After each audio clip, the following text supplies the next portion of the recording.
উত্তর দিনাজপুর জেলার চোপড়ার চেতনাগছে মাটি চাপা পড়ে 4 শিশুর মৃত্যুর ঘটনা।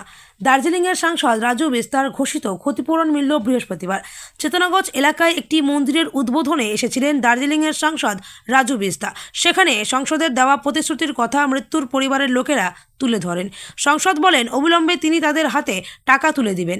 শেষমেশ আজ প্রত্যেককে পরিবারের হাতে আনুষ্ঠানিক 50,000 টাকা করে চেক তুলে দেওয়া হলো। সংসদের পাঠানো টাকা দলীয়ভাবে এদিন ওই 4 পরিবারের হাতে তুলে দেওয়া হয়। দেরিতে হলেও সংসদের প্রতিশ্রুতি মতো আর্থিক সাহায্য পাওয়াতে খুশি ওই 4 পরিবারের সদস্যরা। প্রসঙ্গত 2024 সালে চেতনাগছে একটি সুবিশাল মাটির গর্তে চাপা পড়ে 4টি শিশুর মৃত্যু হয়। সে সময় ঘটনাস্থলে এসেছিলেন রাজ্যপাল সিবি আনন্দ বোস। পরিবারগুলির সাথে কথা বলে তাদের আশ্বাস দিয়েছিলেন। তবে এখনও রাজ্যপালের ক্ষতিপূরণ পায়নি বলে অভিযোগ। বিজেপি নেতা অসীম বর্মন বলেন, সাংসদ প্রতিশ্রুতি মতো ক্ষতিপূরণের আর্থিক সহযোগিতা পাঠিয়েছিলেন। এদিন ওই 4 পরিবারকে ডেকে চেক তুলে দেওয়া হলো। মৃত পরিবারের লোকেরা বলেন, শুধু টাকা দিয়ে শান্তি হবে না, প্রকৃত দোষীদের শাস্তি দিতে হবে। পাশাপাশি রাজ্যপাল যে টাকা ও চাকরি দেওয়ার কথা বলেছিলেন তারও আবেদন করেন তারা। বিজেপি নেতৃত্বদের বক্তব্য, রাজ্যপাল প্রতিশ্রুতি দিয়ে থাকলে সাংসদদের মাধ্যমে বিষয়টি রাজ্যপালের নজরে আনতে বলা হবে। দিল তো টাকা তো দিল, সেটা তো আমি বলছি, টাকা দিয়ে কি হবে? যদি একটা কোনো বিচার ব্যবস্থা না হয় তাহলে কি হবে? আমার 4টা শিশু মারা গেছে, একটা 12 বছর হয়ে গেল, একটা 8 বছর, 8.5 বছর বয়স। যদি বিচার ব্যবস্থা না হয় তাহলে কি হবে? টাকা দিয়ে কি শান্তি করতে পারে? কেমন বিচার? যারাই দোষী আছে তাদের ব্যবস্থা হোক, আমি ওইটাই বলবো। এমপি 50,000 টাকা করে আপনাদের তুলে দিলেন, ওটা আমি খুশি।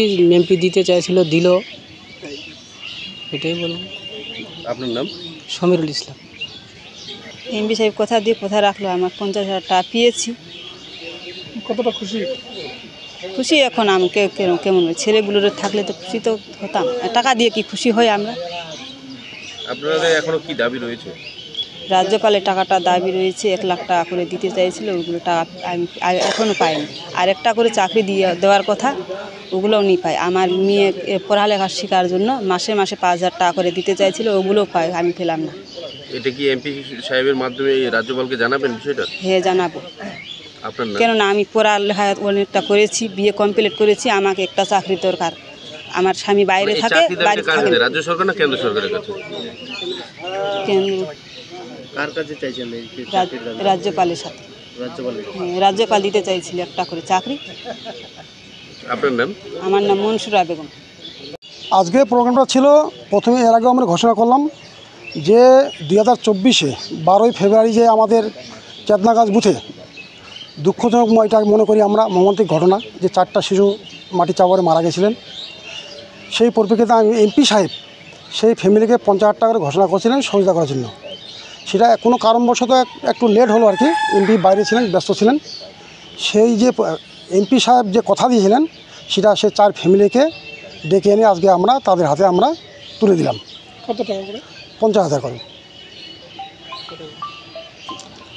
আর এটি আপনাদের সামনে আমরা বলতে যাচ্ছি, যেটা এই প্রোগ্রামটা হচ্ছে আমাদের কোনো রাজনৈতিক প্রোগ্রাম না।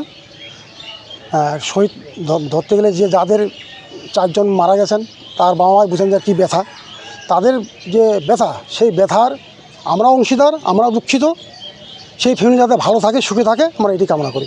একটা জিনিস, এমপি সাহেবের টাকা পেলেও এখনো রাজ্যপাল যে প্রতিশ্রুতি, সেটা আমি এটুকুই বলবো, রাজ্যপাল যেদিন আসেন উনি ঘোষণা করে গেছেন, সেটা আমরা তো এখানে ছিলাম না।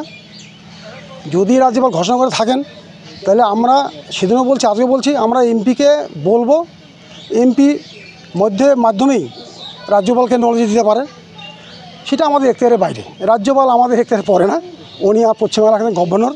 হ্যাঁ, সেটা আমরা দেখি এমপিকে বলে মানে এই সংবাদটা পৌঁছাবো।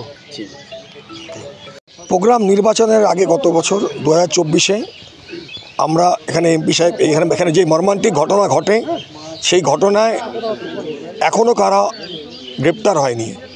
4টা যেই ফুলগুলো তখনও ফোটেনি, কলি হয়েছিল, সেই 4 জন কলিকে আমরা হারিয়েছি। আমাদের দল, আমাদের এমপি সাহেব, আমরা চোপড়ার মানুষের পাশে আছি। চোপড়া মানুষের সুখ দুঃখে আমরা ভোটের জন্য চোপড়ার সাথে নেই, আমরা চোপড়া মানুষের সুখ দুঃখ, শীত গ্রীষ্ম বর্ষা আমাদের এমপি সাহেব চোপড়ার মানুষের সাথে আছে, তারই পরিপ্রেক্ষিতে আজকে আমরা সেই পরিবার ক্ষতি হয়ে যাবার পরিবারগুলোর পাশে এসে দাঁড়ালাম। এমপি সাহেবের প্রতিশ্রুতি পূরণ হলো আজ। মানে এই ঘটনায় কিন্তু বিএসএফকে কাঠগড়ায় দাঁড় ভুল, করিয়েছে মিথ্যে তৃণমূল। কথা। যারা এই ঘটনা করেছে তারা প্রত্যেকে তৃণমূলের আশ্রিত দুষ্কৃতী। বিএসএফের অধিকার নেই কাউকে মাটি কাটতে বলবে। এটা পুলিশ প্রশাসনের ব্যর্থতা, তৃণমূল এখানকার পঞ্চায়েত সমিতি, জেলা পরিষদ সবার ব্যর্থতা। সেই ব্যর্থতার জন্য তৃণমূলের ব্যর্থতার জন্য 4টে শিশুকে আমরা হারালাম। আপনার নাম? আমার নাম সঞ্জয় পাল, কোন দায়িত্বে আছেন? আমি চোপড়া কো ইনচার্জ আছি।